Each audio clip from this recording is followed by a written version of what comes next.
Shreveport Mayor Ollie Tyler, and Shreveport CAO Chief Administrative Officer Brian Crawford. Friday, the city of Shreveport sent out this news release.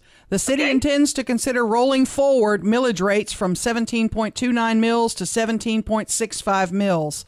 Okay, that was a roll forward. That, Erin, to start out. Things have changed since that went out Friday. Is that accurate? If you allow me to first tell you why we're doing what we're doing. Okay. Do you mind doing that? I kind of get the idea, but the listeners need to understand why this is going on. Okay, and if you bear with us, we're going to tell you exactly what happened here. Okay. And I'm going to ask Brian to pitch in. He is my finance man. He's been doing this way before I came in office. Mm-hmm. Now, one of the things that we want the people in our city to understand is this: we wouldn't be in this situation if there had not been an overestimation of the assessment of property values last year. Right. The overestimation created the scenario for us.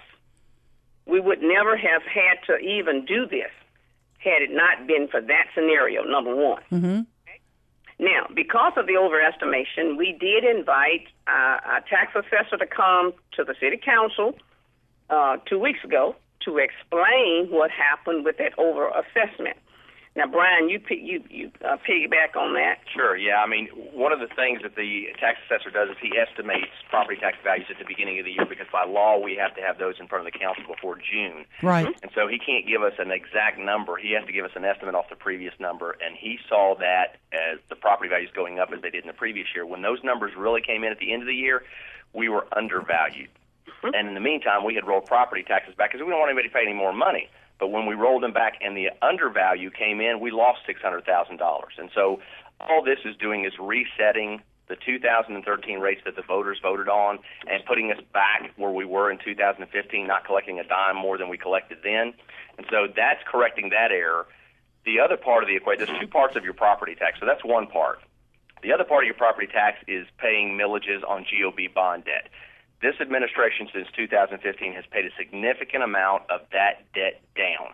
And because they've done that, we've saved 0.48 mils on that. And so when you put the roll forward together with what we've paid off in debt and coming off in the millages, at the end of the day, people are going to see almost a 0.5% mill decrease in their overall property tax in 2017. Am I going to pay more money to you in the form of a check? No, ma'am. No, ma'am. You are going to pay less.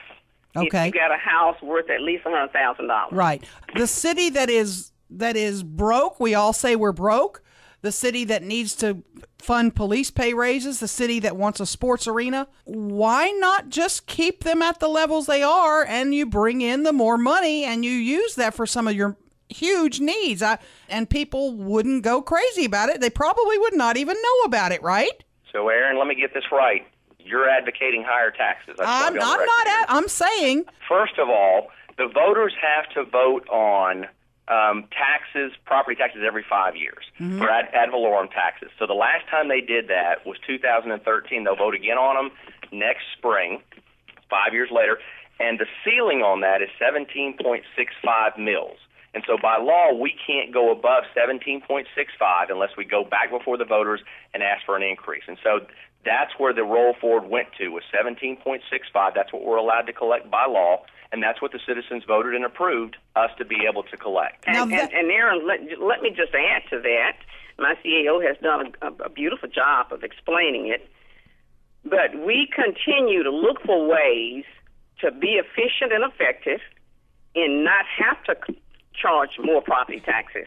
So consequently, over the past 2 years, we rolled back taxes instead of rolling forward. And we wouldn't have even had to do this if the overestimation of property assessment had not come in,